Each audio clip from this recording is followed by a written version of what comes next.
In these true Reddit stories, an entitled family gets kicked off the beach by the police, a wild stepmother tries to kidnap the kids, and a daughter is forced to fight for her life against her own mother. Let's go. Story 1.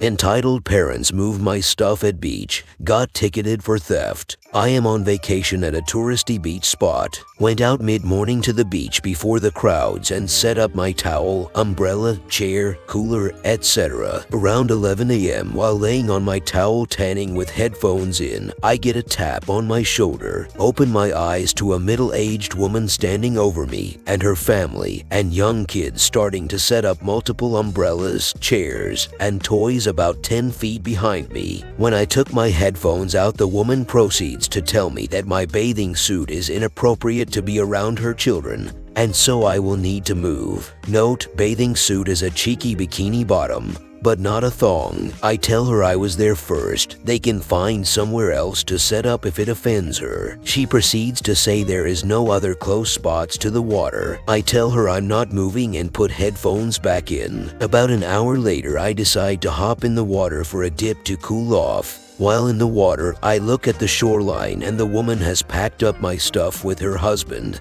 and is carrying it away from the area. I hop out of the water and get a lifeguard to call beach security while I watch them walking my stuff up the beach to relocate it. Beach security and myself approach them. They try to play dumb and say it's their stuff, so they are asked to open the wallet to show ID. Surprise, it's my ID. Cops are then called and I chose to press charges for theft. And I got my spot back since the family was kicked off the beach. Good for you for standing up for yourself. They got exactly what they deserved. I love when entitled people learn that they cannot do anything they want. Unfortunately, they are teaching their children that this behavior is okay. Hopefully, this will show their kids what consequences look like. Story 2.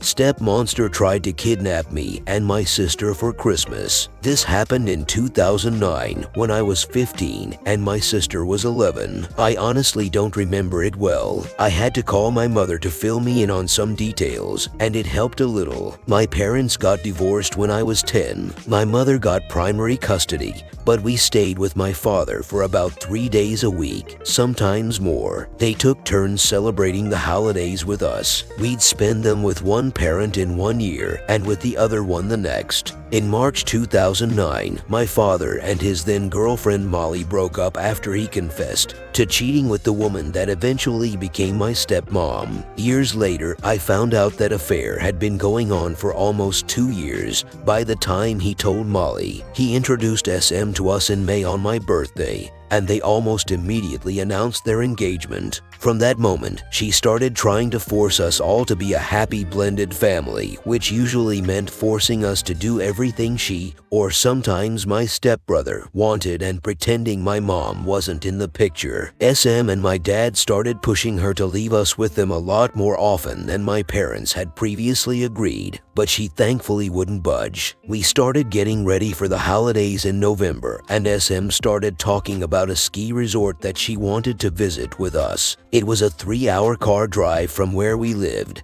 and was clearly more suited for couples, younger children, or the elderly. Neither me or my sister actually wanted to go, but before we could say that, SM asked us when we'd be done with school so that she could book it for a 2-week trip during our winter break. I was happy to be the one to break it to her. We'd spent Christmas and New Year's Day with my father and Molly the year before, so it was my mom's turn to have us. My father and SM called my mother dozens of times to try to convince her to let them take us, insisting that SM was excited to spend Christmas with us and that the previous year's holidays didn't count because we'd spent them with Molly. My mom said no, as she'd already made plans, and the subject was dropped for a few weeks. Then, on our last day of school before winter break, SM picked me and my sister up from our schools. That was fine. We were supposed to spend a couple days with my father before the holidays. What wasn't fine was that the moment we got into her car, SM said, "We're going to the ski resort." Surprise. She proceeded to tell us that they'd already packed our bags for us and Dad would meet us there. I asked if my mom knew about this and she said, "Sure,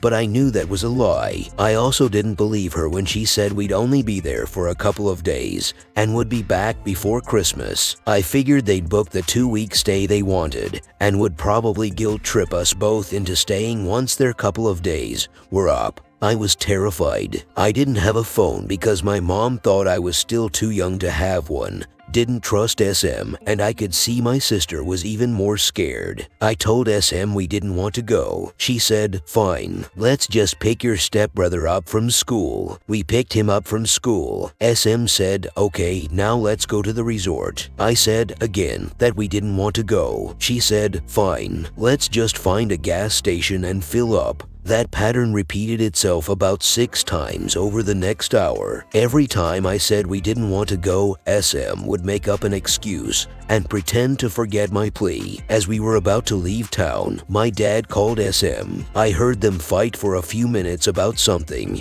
and then she hung up. Stepbrother asked her what happened, but she didn't answer. Then she said, "I'm taking you kids to your mom's." She turned the car around and took us home. When we got there, my mom pulled us out of the car and screamed at SM to leave, which she did. My mom was hugging us and bawling as if she hadn't seen us in years. She didn't tell me the full story until a few days later. Basically, my mom called my dad in a panic because he'd never told her we'd gotten home, which he always did whenever he picked us up from school. He was hoping she wouldn't call until we were already at the resort. My father knew that lying would do more harm than good, so he told her their plans. He tried to spin it around as something my sister wanted, but my mother didn't buy it. She told him that if SM didn't take us back to her place, she'd call the police. My father and SM took my stepbrother to the resort. For a few months after, they bragged about all the fun they had and all the things me and my sister had missed. Stepbrother later confided in me that he actually hated it. He barely saw his mom while they were there, and he spent Christmas mostly alone in their room. SM called us both selfish for trying to ruin their holidays. My sister actually felt guilty for a while, and I had to reassure her. My mom didn't call the cops or press charges. At the time, she didn't know if what SM did would qualify as a crime or if they'd actually help. She also feared that would ruin our relationship with my father, with whom she was still trying to stay on amicable terms. Years later, she told me she regretted not calling anyone. And that's the story of how I got my first phone. For some reason, I really hate this story, so much that I avoid talking about it. This text was actually on my drafts for almost a week. It's far from the worst thing SM has ever done,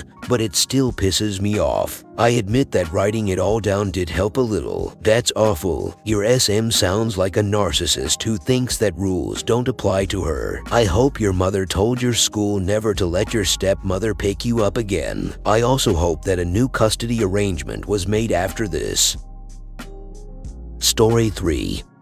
I had to beat the SH out of my mother. I have a horrific backstory that I won't get into all of it here, but everyone thinks I'm normal. Even my dad, who was not there at the events they were divorced, doesn't know the details. I even feel normal most the time. I'm pretty good at looking normal, but the anniversary of the event is coming up, and it always replays around that time. No one knows, and I know everyone will see me differently if I ever said this out loud. My mother tried to kill me and my sister 3 times with her car. This is the account of the 3rd and final time. My sister and I were tired of the abuse and said if she didn't bring us to our grandparents, we would run away. I was 15, old enough for a job, and was the one taking care of things anyway. She agreed. In the middle of the night, she woke us and we drove to a warehouse her friend had a car repair shop in. We slept there and my mom went mad. She was screaming at us and at her friend. She started throwing things. My sister and I decided to leave. As we pulled our bags out of the trunk, Mom tried to reverse over us. We dropped the bags back in. I pushed my sister out of the way and got out of the way just in time. Mom stopped as soon as we weren't behind her. I put the emergency brake on and dragged Mom out of of the car, holding her there as my sister got the bags out. Mom dug her fingernails into my arms and ripped out chunks of flesh. She clawed at me with acrylic nails like a feral animal. I held on until my sister was away from the car. I grabbed the keys out of the car and chucked them in the bushes. While my back was turned, Mom grabbed a giant wrench and tried to bludgeon the back of my head,